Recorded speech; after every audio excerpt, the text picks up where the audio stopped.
Um Palmeiras, Marcos André, que começa o ano muito bem. Eu trouxe números aqui que impressionam. São 8 confrontos contra times de Série A na temporada. 7 vitórias e 1 empate. Além disso, 21 jogos sem perder como mandante e agora 6 jogos de invencibilidade, Vamp. 5 vitórias e 1 empate. Ou seja, um Palmeiras que começa a temporada dando um frio na barriga dos seus rivais, Marcos André. Boa tarde, Tico, Mauro, Fábio Piperno, boa tarde a todos, né? Palmeiras, Tico, que vai ser muito cobrado na temporada, né? Pela temporada passada, de 2025, sem conquistar títulos, né? Chegando reforços, né? É uma equipe cara, saiu algumas peças, mas chegou aí o John Arias, provavelmente o Paulinho deve estar voltando, né? Vai ser cobrado na temporada por um melhor desempenho, né? O Palmeiras que gastou para mais de R$1 bilhão em contratações e precisa dar esse retorno. Começa a temporada bem, o único tropeço que veio muitas críticas em relação à equipe do Palmeiras foi a derrota pro Novo Horizontino. No demais ganhou os seus clássicos todos aí no Campeonato Paulista, né? Vem agora liderando o Campeonato Brasileiro ao lado de São Paulo, outro rival que no final de semana vão estar se enfrentando pelo Campeonato Paulista, né? Quer dizer, mas é um Palmeiras que, junto com o Flamengo, promete muito para a temporada, né? Outras agremiações, o Abel fala, tem que cobrar mais do Corinthians, do São Paulo, de outros times. Eu acho que também tem que ter essa cobrança, né? Não é só porque você tem um poder financeiro muito forte, equilibrado, Flamengo, Palmeiras, mas se fosse assim na Europa, só daria porque Arsenal tem um poder aquisitivo tranquilo, os clubes da Premier League, e aí o desempenho é que vai valer. Aqui no Brasil a gente sabe que Palmeiras e Flamengo estão voando. Você vê que o Flamengo contrata jogadores de 50 milhões de euros, o Palmeiras vai lá, contrata de 25, o Cruzeiro contrata de 30. Então tem que ter uma cobrança melhor para desempenho dessas equipes. Mas, no geral mesmo, Palmeiras e Flamengo favorito a tudo. Até teve uma discussão com você em relação ao Flamengo, que eu achei que o Boto tinha que vir a público e falar o que ele falou no ano passado. Eu estou montando um time que é para sorrir em dezembro, não é em fevereiro e março, né? E aconteceu, o Flamengo foi campeão brasileiro, campeão da Libertadores, bateu na trave no Mundial nos pênaltis diante do Paris Saint-Germain, no outro Mundial de Clubes ganhou do campeão, ganhou do Chelsea, e o Palmeiras está querendo surfar essa onda de novo, né? Trazendo aí reforços importantes.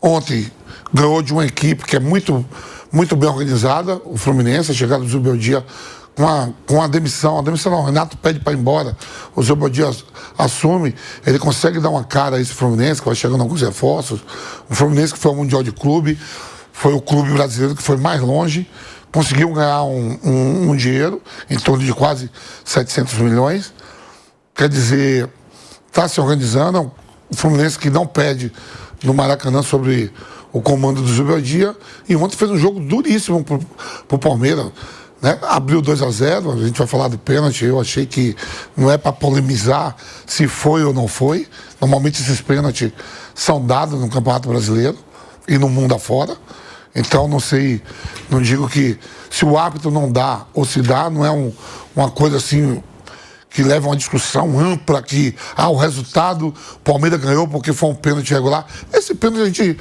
é acostumado a ver direto. E não é aqui no Brasil, não. No mundo afora, e a arbitragem dá.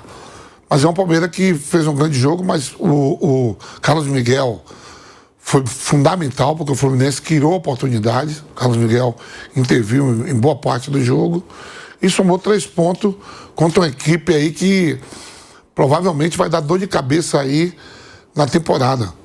O Zubeldia ali fazendo um bom trabalho, jogadores importantes, mas é uma vitória que deixa hoje o Palmeiras na liderança em termos de saldo de gol diante do São Paulo. Foi o que eu falei, na abertura do programa. Para mim, o melhor jogo da temporada até agora entre clubes brasileiros. Foi bom ver o jogo. É o quê? Verdade, foi um jogaço mesmo. Agora, decepcionante o público, né, Tico? O público de clássico aqui que tem aqui em São Paulo, Nacional da Barra Funda e a querida Juventus da Javari. Pô, o público Barueri, 10 mil e poucos pagantes.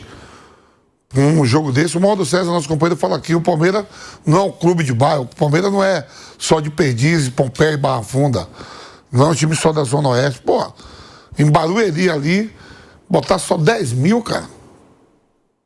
Não, e jogo que valia a liderança. Jogo que valia a liderança. Eu concordo, Vamp, não dá. Tinha que estar abarrotado. A Arena Barueri tinha que estar abarrotada. O Vamp citou o Mauro César Pereira, e o Mauro César Pereira está com a gente, direto do Rio de Janeiro, né, Mauro? Ele falou aí do público na Arena Barueri, mas foi um jogaço de futebol. Foi um jogão. Eu gostei muito da partida, quero saber a tua opinião. Um Fluminense que vem impressionando muito a forma como esse Fluminense vem jogando. Fluminense atacando dentro da casa do Palmeiras, que é aí o favorito ao título nesse momento. Eu sei que você não gosta de favoritismo, então quem tá falando sou eu, mas Palmeiras que começa a se distanciar e que tem um elenco muito forte, e um Fluminense que jogou de igual para igual, num determinado momento até melhor que o Palmeiras. Ali no fim do primeiro tempo, por exemplo, o Fluminense que jogou muito bem. E o Carlos Miguel mostrando de novo que foi uma grande contratação. Mauro, eu concordo com o Vamp com relação ao lance do pênalti. Eu não acho que dá para você querer justificar a derrota do Fluminense pelo pênalti, e esse aí eu acho interpretativo. Eu daria pelo toque do joelho do Fábio no pé do Vitor Roque. Mas muitos estão questionando porque o toque não teria a força necessária, para alguns, não para mim, para o mergulho que deu o Vitor Roque. Eu, pelo toque, para mim justifica a marcação do pênalti, ao contrário do pênalti dado para o São Paulo, que a gente vai falar daqui a pouco, que eu achei um absurdo. Você, o que achou da marcação do pênalti e o que achou da partida, Mauro César Pereira, e da expulsão do Abel Ferreira depois do apito final? Boa tarde a todos. Eu acho que o Fluminense só perdeu o jogo porque deram um pênalti inexistente para o Palmeiras no começo da partida. Senão não teria perdido.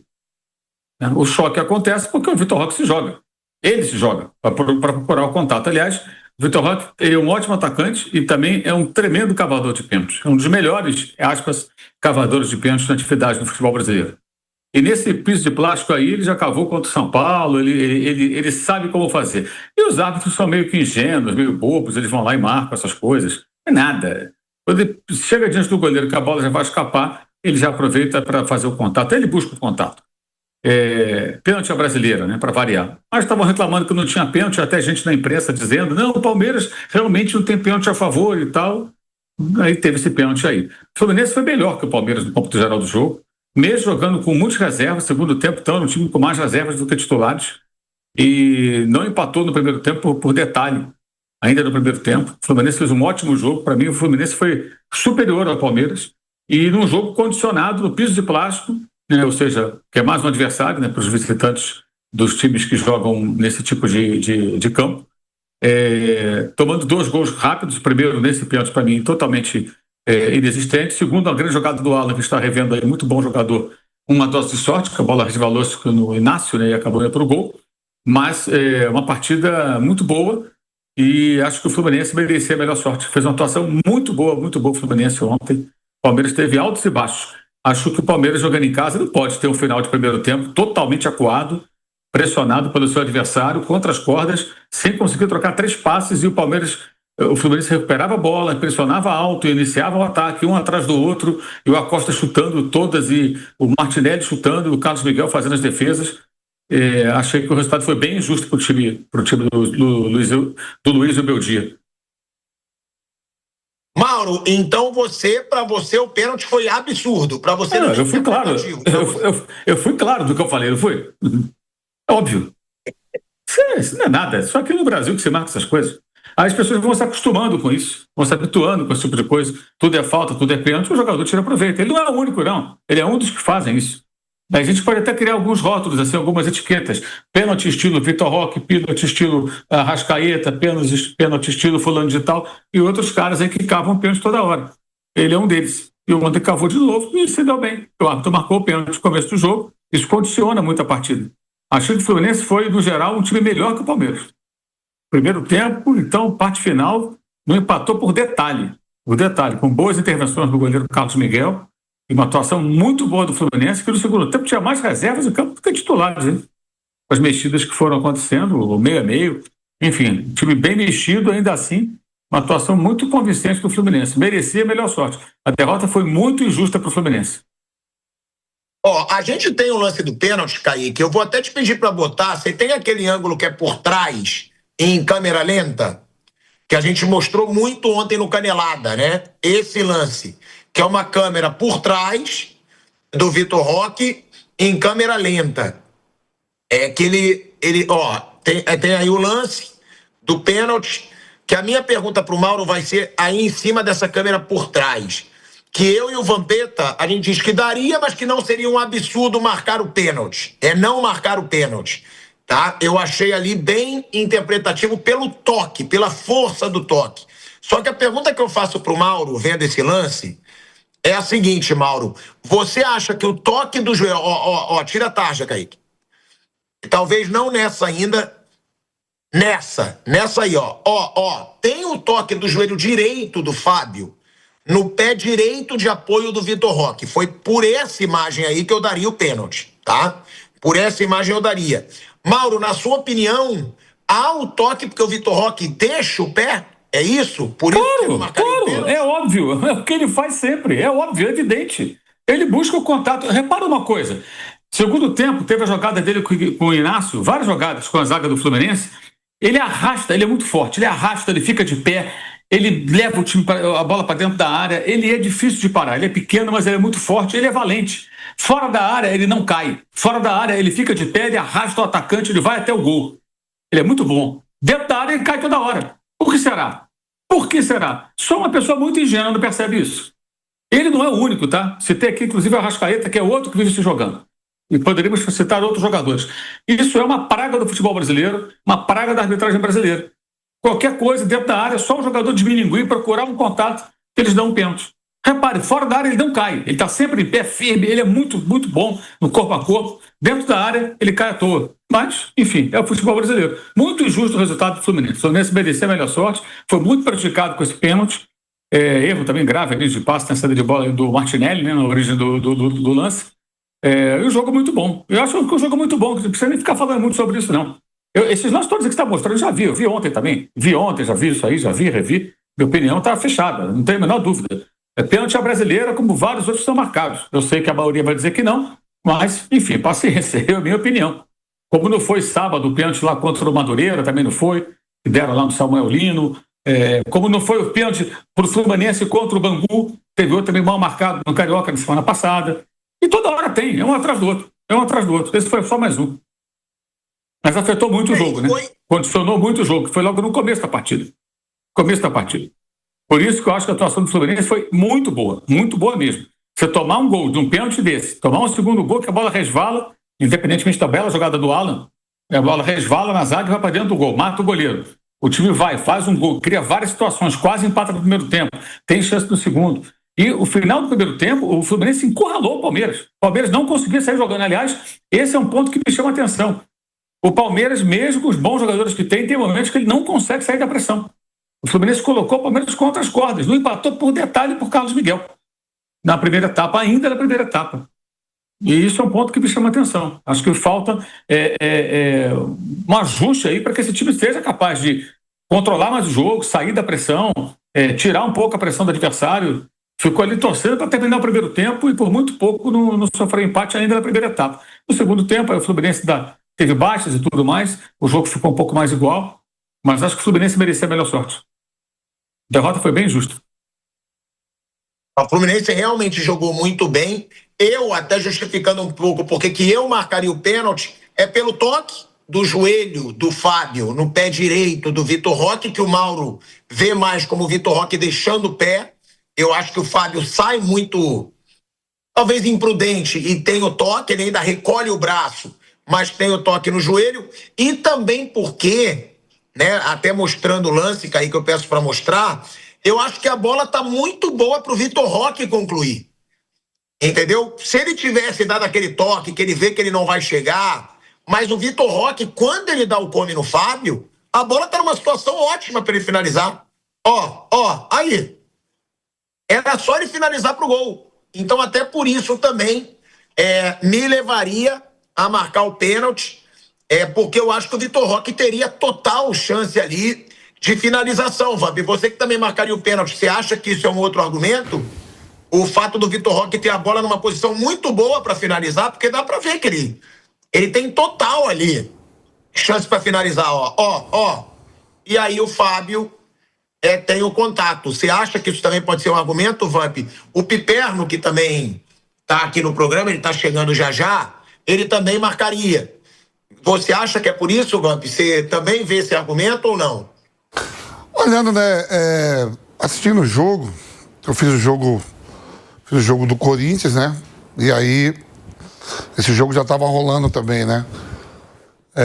Você pega o Vitor Roque e outros atacantes brasileiros, você vê isso, o Hulk gosta de fazer isso, o próprio, o Waldo falou, a Arrascaeta. Tem alguns personagens no futebol brasileiro aqui que você sabe que pegou ali e o goleiro já sai. Teve o pênalti agora do Hugo Neneca, que ele mesmo ele faz e depois ele pega, né, contra a própria Portuguesa, né? O Tigrinho, ele já é muito acostumado a jogar no sintético, porque ele jogava no Atlético Paranaense, era o campo sintético, ele volta, a bola fica mais rápida, ele é um jogador muito forte. Teve um jogador no segundo tempo que ele não cai, ele bate no Guga, o Guga cai lá, aí o Guga tenta se levantar, outro vai, ele vai tirando todo mundo, e ele dá uma cacetada, a bola bate na trave e volta, e na sequência o Abel tira ele. Eu falei, pô, mas como é que o cara tá jogando pra caramba, faz uma jogada dessa, acabou de fazer a jogada, pode ver, ele faz essa jogada no corpo, com muita força, rápido, e chuta a bola na trave, e menos de um minuto o Abel substitui, tira ele, né? Ele sabe, ele tem o domínio maior, porque assim, quando você é acostumado, tipo, a jogar em campo molhado, tem tudo isso, no Nordeste, calor, tudo, ele é muito acostumado em relação aos demais atletas de outras agremiações, no campo sintético, porque ele é um jogador jovem e no Atlético Paranaense ele já jogava nesse tipo de piso. Então, para ele não é novidade, ele treina todo dia nesse tipo de piso. Não é porque se joga no sintético que você sempre vai ganhar, né? Se perde também. O Palmeiras é eliminado várias vezes, já perdeu, mas alguns jogadores têm um domínio maior, principalmente que ele é rápido, a bola fica viva. Pode ver, a bola fica viva, você fala assim, ele tinha condições logo de poder chapar, não. A bola escapa na velocidade, ele vai na velocidade, quando o Fábio sai para abafar, né? É muito comum quando o goleiro sai, o juiz dá. Ontem teve um lance que no jogo do Corinthians, que daqui a pouco a gente falar, que o Willian é expulso quase no lance igual. O Willian dá tapa, vê que não vai chegar, o Hugo Neneca, o Hugo sai, encolhe o braço e não faz o pênalti, e o Willian toma o amarelo e no segundo tempo toma o vermelho na sequência, porque fez a falta no André. Mas é muito comum alguns atacantes aqui, principalmente jogadores mais rápidos, mais fortes, de gostar desse duelo e se jogar logo.